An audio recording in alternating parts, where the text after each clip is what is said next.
little onward lend thy guiding hand to these dark steps, a little further on.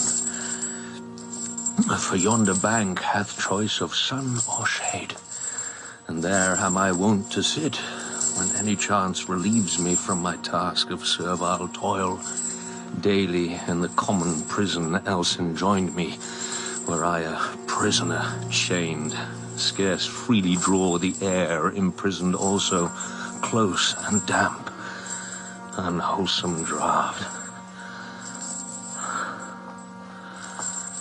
But here I feel immense, the breath of heaven fresh blowing, pure and sweet, with day spring born. Here, leave me to respire.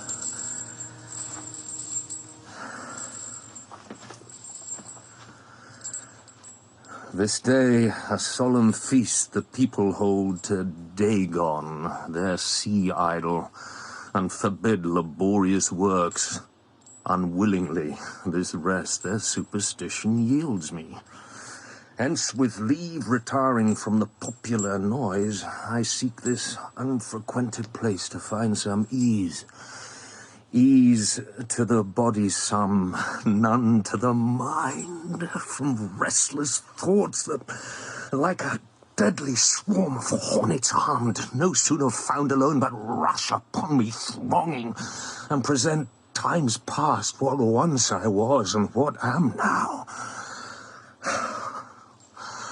Oh, wherefore was my birth from heaven foretold twice by an angel, who at last, in sight of both my parents, all in flames ascended from off the altar, where an offering burned as in a fiery column charioting his godlike presence, and from some great act or benefit revealed to Abraham's race? Why was my breeding ordered and prescribed as of a person separate to God, designed for great exploits, if I must die, betrayed, captive, and both my eyes put out, made of my enemies the scorn and gaze, to grind in brazen fetters under task with his heaven-gifted strength? Oh, glorious strength! Put to the labor of a beast, debased, lower than bondslave. Promise was that I should Israel from Philistine yoke deliver. Ask for this great deliverer now, and find him eyeless in Gaza at the mill with slaves, himself in bonds under Philistine yoke. Yet, stay. Let me not rashly call in doubt divine prediction. What if all foretold had been fulfilled but through mine own default? Whom have I to complain of but myself? Who, this high gift of strength committed to me, in what part lodged, how easily bereft me, under the seal of silence could not keep, but weakly to a woman must reveal it, overcome with importunity and tears. Oh, impotence of mind, in body strong. But what is strength without a double share of wisdom? Vast, unwieldy, burdensome, proudly secure, yet liable to fall by weaker subtleties, not made to rule, but to subserve where wisdom bears command. God, when he gave me strength, to show withal how slight the gift was, hung it in my hair. But peace. I must not quarrel with the will of highest dispensation, which herein haply had ends above my reach to know. Suffices that to me strength is my bane, and proves the source of all my miseries.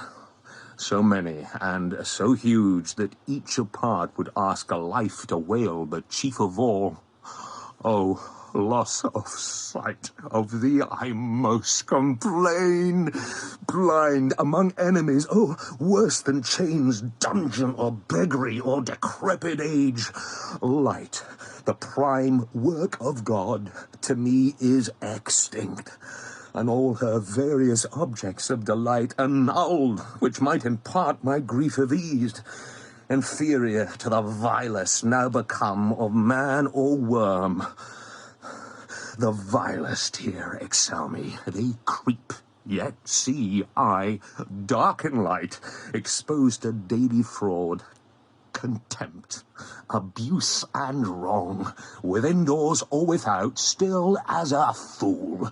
In power of others, never in my own. Scarce half I seem to live, dead more than half. Oh, dark, dark, dark, amid the blaze of noon, irrecoverably dark, total eclipse, without all hope of day. O first created beam, and thou great word, let there be light, and light was over all. Why am I thus bereaved thy prime decree? The sun to me is dark, and silent is the moon when she deserts the night, hid in her vacant interlunar cave. Since light so necessary is to life, and almost life itself, if it be true that light is in the soul, she all in every part, why was the sight to such a tender ball as the eye confined, so obvious and so easy to be quenched, and not, as feeling, through all parts diffused, that she might look at will through every pore? Then had I not been thus exiled from light, as in the land of darkness, yet in light, to live a life half dead, a living death, and buried, but oh, yet more miserable, myself, my sepulchre, a moving grave, buried, yet not exempt by privilege of death and burial from worst of other evils, pains, and wrongs, but made hereby obnoxious more to all the miseries of life, life in captivity among inhuman foes. But who are these? For with joint pace I hear the tread of many feet steering this way. Or perhaps my enemies who come to stare at my affliction, and perhaps to insult, their daily practice to afflict me more.